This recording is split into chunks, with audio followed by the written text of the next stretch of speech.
The Houses of Parliament are the symbolic centre of the nation. The first buildings were built in 1016, however they were burnt down in 1834, and so the current building was constructed in the mid-19th century. The first English Parliament was convened in 1215 with the signing of the Magna Carta, which established the rights of barons to serve as consultants to the king in his Great Council. At the beginning of the 19th century, only 5% of the population could vote. The Representation of the People's Act of 1918 established Britain as a democracy. And 10 years later, all men and women over the age of 21 could vote. Looking at democracy more widely, it has no direct effects on economic growth. However, it has significant indirect effects which can cause growth, being normally correlated with advances of human capital, lower political instability, stable inflation, and higher economic freedom.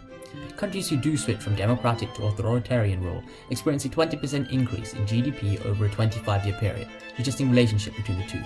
Considering whether democracy really does foster economic growth, it's important to take South Korea as an example. In the late 1980s, its government tried to move towards not only greater political freedom, but also economic freedom. With democratization in full swing, Korean interest groups, for example farmers, agitated against free market policies such as trade liberalization. Therefore, we can conclude that countries with greater political freedom may struggle to implement free market policies, ultimately hindering economic growth.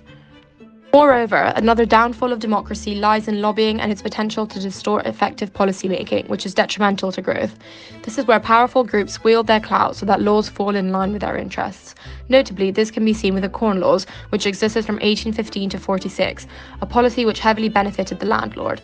The policy, as Williamson says, drove a wedge between domestic and foreign grain prices by means of an adjustable tariff on imports.